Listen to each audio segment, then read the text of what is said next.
Dans cet exercice, nous allons mettre en place deux fonctions.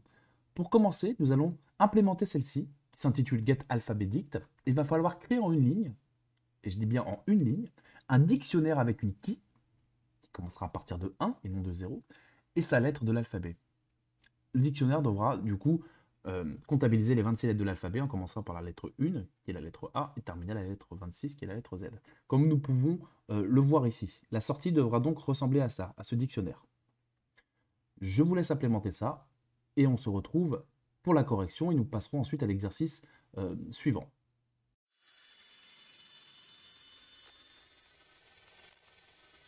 C'est parti pour l'implémentation de la fonction getAlphabetDict. Donc nous avons effectivement bien vu dans l'énoncé, dans le premier énoncé qu'il fallait le faire en une ligne.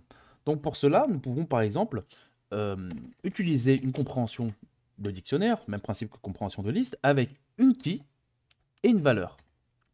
KV, voilà, une clé et une valeur. Par exemple, la key, on va faire une itération, elle va être représentée for key in range, voilà, admettons, nous allons compter de 0 à 9, et la valeur, ça va être la même chose, mais multiplié par 10, voilà. Si j'exécute ce code, que se passe-t-il? Effectivement, nous voyons, bon là, 0 multiplié par 0, nous avons donc 0, 0, une key à 0, une value à 0. Par contre, à partir de 1, donc nous avons 1 en termes de key, et en termes de valeur, donc nous avons maintenant une multiplication par 10, 2, ce qui nous donne 20, 3, 30, etc. Nous avons donc un dictionnaire qui s'est construit avec une itération, avec une compréhension de dictionnaire, à l'instar des listes. Bon, maintenant autre chose. Si je veux désormais, alors ça je vais plutôt faire un print, si je veux désormais afficher un caractère grâce à une valeur numérique, je vais utiliser tout simplement la table ASCII, avec les codes hexadécimaux qui correspondent. Donc c'est un code universel. Là par exemple pour la lettre A minuscule, nous avons le code 97. Très bien. Donc pour afficher, pour convertir une valeur numérique en caractère, je peux faire CHR, je peux utiliser CHR qui est natif sur Python, exécuter. Effectivement, là je vois que j'ai affiché le caractère A qui correspond bien du coup au 97 qui est là. Bon. Maintenant, comment je pourrais faire pour pouvoir faire une jonction entre ce que nous venons de voir ici et ce que nous avons fait ici? Alors pour ça, ça va être pas bien compliqué, mais ça peut ne pas être évident au premier abord. Déjà, nous constatons que la première key vaut 0, parce qu'effectivement, quand on compte jusqu'à 10, au niveau de la programmation, ça commence toujours à 0 pour aller jusqu'à 9, jusqu'à la valeur d'avant. C'est-à-dire que le 10 est exclu. La valeur finale ici est toujours exclue. Donc, on va tout décaler de 1. Pour ça, la valeur, la key, on va faire un petit plus 1. Donc ici, j'exécute. Maintenant, c'est bon, notre key commence à 1. Et elle termine, cette fois-ci, à 10. Très bien.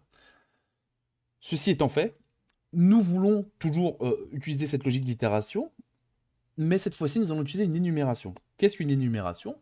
Nous allons procéder de la manière suivante. Alors, la key et la valeur. Comme ça, au moins, c'est clair. Je vais mettre la valeur ici. Qu'est-ce que ça veut dire? C'est-à-dire que lorsque j'utilise enumerate, pour faire une énumération, ça veut dire que d'une part, le premier élément ici, j'aurais pu l'appeler i par exemple pour index, on l'appelle comme on veut. Le premier élément va définir l'index, donc le 0, 1, 2, 3, 4, 5, etc. auquel nous rajouterons le 1. Et ça, la valeur, c'est la valeur réelle. Par exemple, si je fais effectivement, si je mets une valeur qui va entre 97, qui est donc ici qui représente le A dans la table ASCII, jusqu'à la valeur 122, qui représente le Z, dans ce cas-là, 97 jusqu'à 122, nous avons une comptabilisation qui va de A à Z. On peut faire ça de la manière suivante. Voilà, nous commençons à 97, nous allons à 122. Là, le premier index, ça va compter 1, 2, 3, 4, 5, 6, etc. jusqu'à ce qu'on ait 26, que ça a été compté 26 fois. Voilà, parce que le 97, effectivement, est inclus, mais il ne faut pas oublier que le deuxième élément, lui, est exclu. Donc là, qu'est-ce qui risque de se passer? Le Z ne sera pas comptabilisé si on fait comme ça. Nous allons essayer. Alors, donc je commence à partir de 1, parce que là, je compte effectivement de 0 jusqu'à x. Et là, V, c'est la vraie valeur, donc 97, 98, 99, etc. Donc maintenant, si je l'affiche de cette manière-là, je vais effacer ça, et que j'exécute le code, que se passe-t-il? Effectivement, nous avons du coup la key ici, donc qui correspond à l'index, virgule, la valeur réelle qui est renvoyée par le range. Donc 1, nous commençons par 1 parce que nous avons mis un plus 1 ici, sinon on aurait commencé par 0. Ensuite, nous montons à 98, 99, 100, etc. Et là, vous voyez, lorsque nous arrivons effectivement à 121, on s'arrête à la lettre 25. Or, pour aller jusqu'à Z, il faut aller jusqu'à la lettre 26. C'est normal, parce que le 121, ça s'arrête à 121 dans la mesure où si vous voulez, cette valeur est incluse, celle-là est exclue. Donc, exclue. Pardon. Donc il va falloir juste incrémenter. On va la pousser à 123, et cette fois-ci, c'est bon. Nous allons bien de 1 jusqu'à 122. Comme ça, nous allons ici de 97 jusqu'à 122. Oui, pas de 1 à 122, bien sûr, de 97 à 122. Parce que, effectivement, le 123 est exclu, donc ça s'arrête avant, qui est bien 122. Bon, maintenant, on avait utilisé CHR tout à l'heure, on va convertir cette valeur-là. Donc cette valeur ici, qui représente du coup la valeur en cours, 97, 98, 99, etc. Et la convertir tout simplement en valeur alpha, c'est-à-dire alphabétique. Et voilà, là c'est bon, j'ai mon dictionnaire. Et une fois de plus, si on veut éviter d'utiliser un return, ça je peux l'enlever. Je peux tout simplement faire une fonction lambda. Donc get alphabétique égale lambda. Par exemple, je peux très bien faire comme ça. Voilà, je ne suis pas obligé de lui passer quelque chose en paramètre parce que nous n'en avons pas besoin. Hein. C'est une valeur une fonction qui est appelée sans paramètre. Et là, ça fonctionne. Donc, vous pouvez procéder effectivement de la sorte. Voilà donc pour le premier exercice. C'est parti pour le second exercice. Cette fois-ci, nous allons implémenter une fonction intitulée countAlphabet qui prend deux arguments, first et last. First et last représentent un premier caractère et un second caractère. C'est là où va commencer notre dictionnaire pour le premier, effectivement le premier argument, et le dernier argument représente la fin du dictionnaire. Par exemple, là de A à Z, effectivement, nous allons, du coup, toujours avec le système du dictionnaire, hein, ça renvoie des dictionnaires, nous avons l'index 1, qui commence à A, comme l'exercice précédent, et qui va jusqu'à la lettre 26, qui est donc le Z. Dans ce cas de figure, C, A, F, C, D, E, F, voilà, nous commençons à 3, donc la troisième lettre de l'alphabet C, et nous allons jusqu'à la lettre F. Pareil, ici, on a une lettre majuscule. Notre programme est donc bel et bien insensible à la casse. Donc, on ne tient pas rigueur de si c'est une majuscule ou pas. Dans tous les cas de figure, si c'est une lettre de l'alphabet, ça fonctionne. Et évidemment, on peut faire un reverse, c'est-à-dire compter dans l'autre sens. Par exemple, de la lettre 26 jusqu'à la lettre 1, on met de Z à A, toujours avec l'insensibilité à la casse pour les majuscules, bien sûr. De C à A, voilà, C, B, A. Bon, avec l'index, et puis donc le système de key, hein, qui est ici représenté par l'index, et la value. Ensuite, alors c'est même pas ensuite, c'est au début du programme, ça j'aurais même dû le mettre au début, mais ça, je vous le dis maintenant du coup, il va falloir à tout prix vérifier que les entrées soient bien des lettres de l'alphabet, et qu'on ne mette pas par exemple ici un slash, un dièse ou autre, et que ça fasse potentiellement cracher le programme, qu'il y ait des problèmes. Il va falloir juste proprement renvoyer une erreur sous forme de chaîne de caractères, par exemple, je ne sais pas, cette lettre n'existe pas dans l'alphabet, voilà, ou ce caractère n'existe pas dans l'alphabet plutôt. Donc voilà, je vous laisse implémenter ça, on se retrouve pour la correction.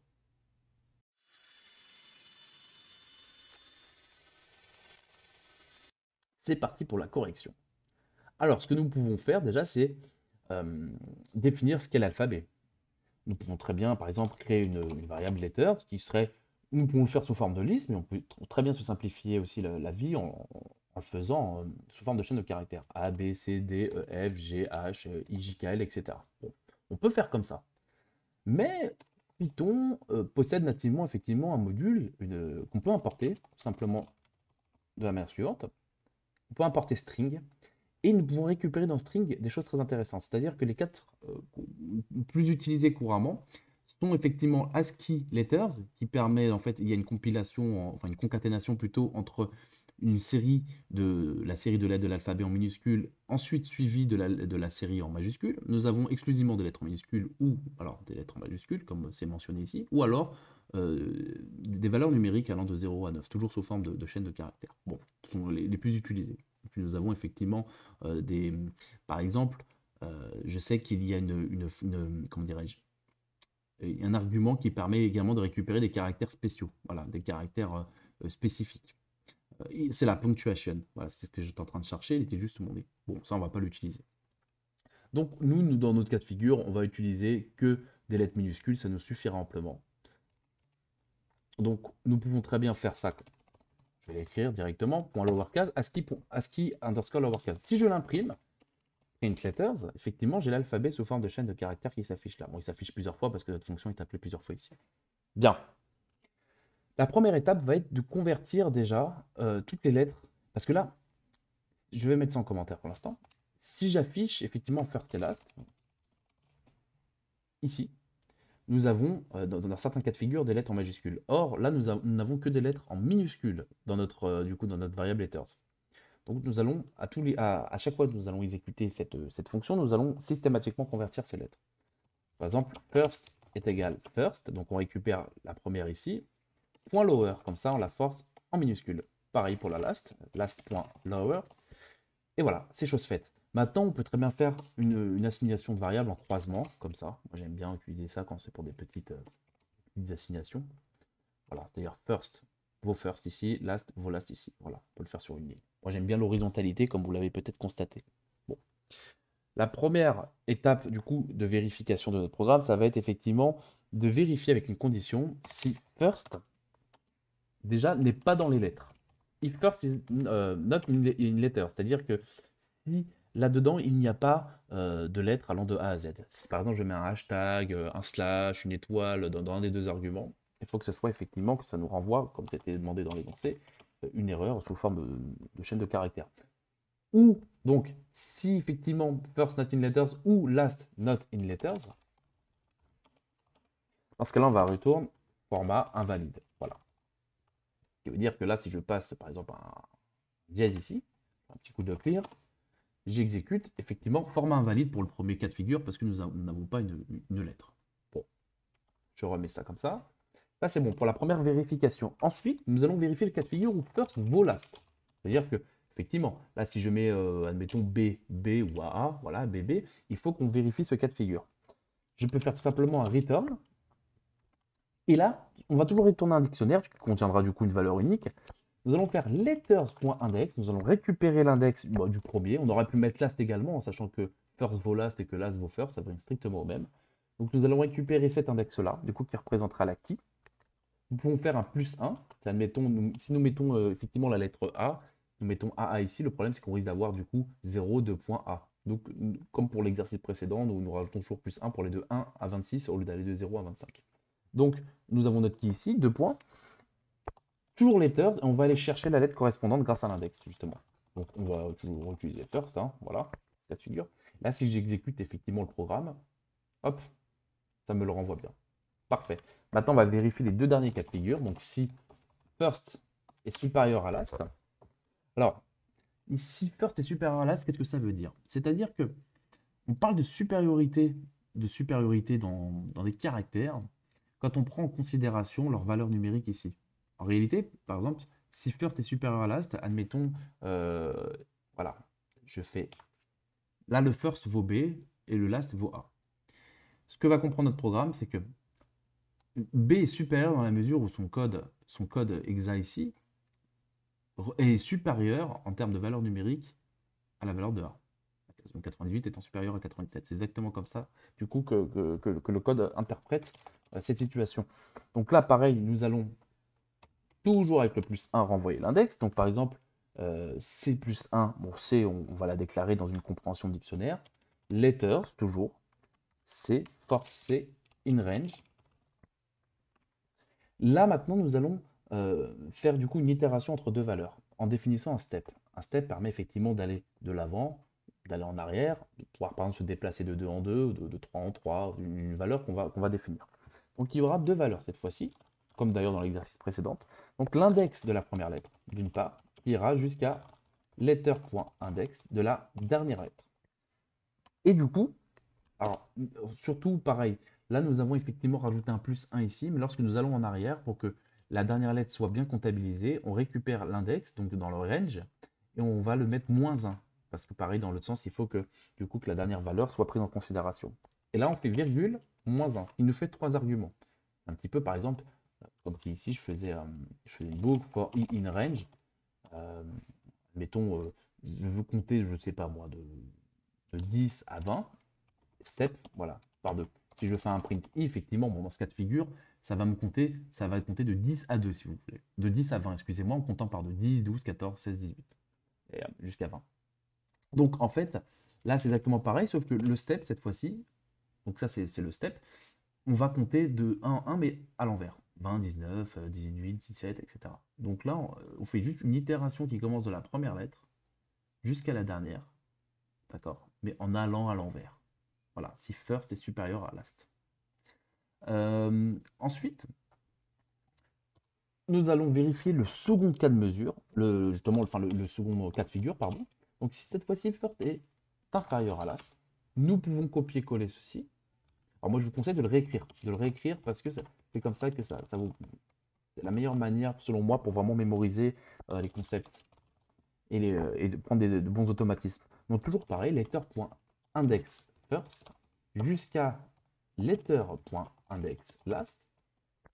Là, plus 1 cette fois-ci, parce que nous allons en avant. Il ne faut pas oublier qu'il y a toujours une valeur exclue, qu'on aille dans un sens ou dans l'autre. Donc la dernière valeur sera toujours exclue. Donc il faut soit effectivement, si nous faisons une itération négative, rajouter un -1 à la fin, soit un +1 dans ce cas de figure. Où nous allons effectivement dans la direction classique, qui du coup, on n'est pas obligé de le mentionner explicitement ici, le 1. De nature, on peut tout simplement faire comme ça. Mais pour des soucis de lisibilité, pour voilà, qu'on voit on voit un petit peu la cohérence et surtout la différence qu'il y a par rapport aux vérifications ici, je vais le rajouter, juste pour des soucis de lisibilité et de clarté. Bon. Si nous exécutons notre code, maintenant que se passe-t-il? Je vais remettre les valeurs initiales. Hop. Maintenant, nous avons effectivement bien nos sorties. Nous avons par exemple ce cas de figure, CAA, CBA. Le C a bien été interprété parce qu'il a été, par exemple dans ce cas de figure, dans le premier argument, il a bien été passé en lettres minuscules. Ensuite, nous avons vérifié effectivement si une des deux lettres qui était un caractère spécial, ce qui n'est pas le cas.